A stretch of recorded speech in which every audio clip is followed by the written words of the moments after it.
Assalamualaikum warahmatullahi wabarakatuh.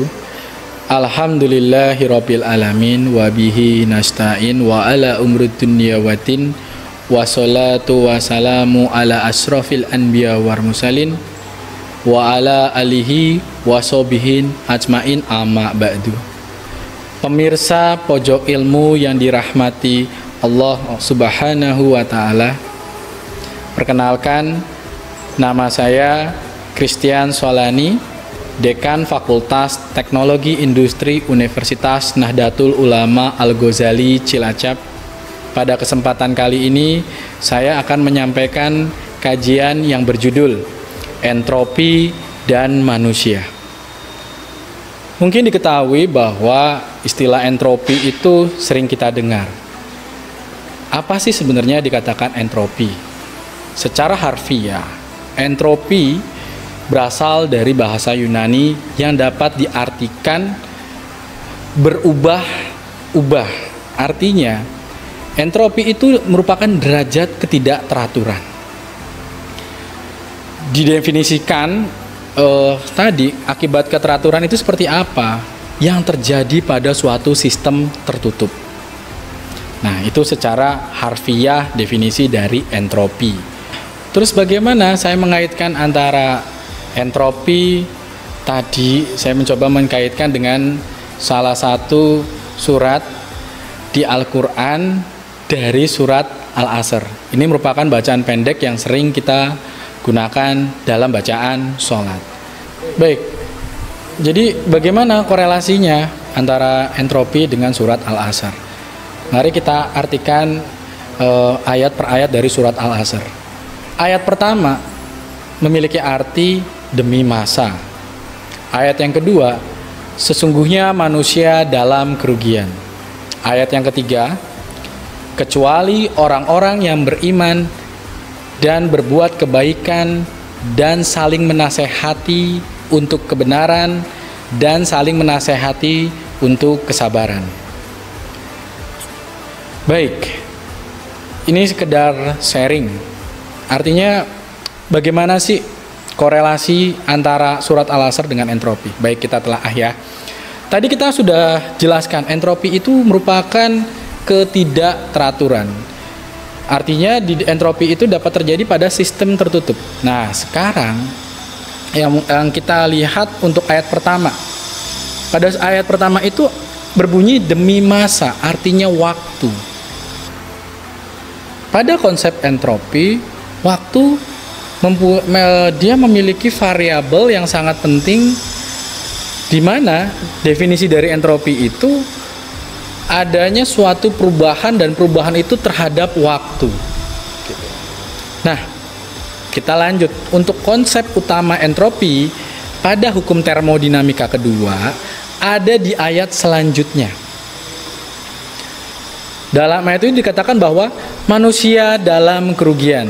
Sekarang kita flashback ke belakang. Tadi kita bilang manusia kita definisikan sebagai sistem tertutup. Berarti kita masih mengingat nih pada konsep boundary layer pada hukum termodinamika. Nah, ayat tersebut manusia diibaratkan sebagai sistem tertutup, disebutkan terhadap waktu selalu mengalami kerugian. Artinya apa? Dalam konsep entropi, sebuah sistem tertutup akan mengalami entropi yang meningkat. Simpelnya begini, energi sistem tersebut itu selalu berkurang terhadap waktu. Nah, itu didefinisikannya sebagaimana? Manusia sistem tertutup. Kemudian kalau manusia ini tidak dapat pengaruh dari luar, ya dia akan terus mengalami kerugian sesuai dengan meningkatnya entropi. Jadi kerugian itu dapat kita definisikan sebagai entropi. Ya. Ayat ketiga kemudian menjelaskan tentang konsep hukum termodinamika kedua selanjutnya. Ini saya mulai mengkaitkan dengan salah satu saya kutip dari Om Rudolf Clausius. Dia bilang begini, no process is possible whose sole result is transfer of heat from a body lower temperature to a body of higher temperature. Artinya begini, mungkin kalau kita tidak adanya kerja dari luar, bisa gak kita berada di manusia ini sistem tertutup, terus karena kita ada entropi, terus kita tidak ada pengaruh dari luar, itu kita akan mengalami peningkatan. Jadi misalkan dari suhu tekanan rendah menuju tekanan tinggi, itu tidak. Kalau konsep kesetimbangan energi adalah dari suhu tinggi menuju suhu yang rendah. Artinya begini, kita tidak mungkin memindahkan panas dari temperatur yang lebih rendah menuju temperatur yang lebih tinggi. Itu bertentangan dengan konsep kesetimbangan energi. Konsep kesetimbangan energi itu dari temperatur tinggi menuju temperatur rendah, sehingga kesetimbangan itu terjadi.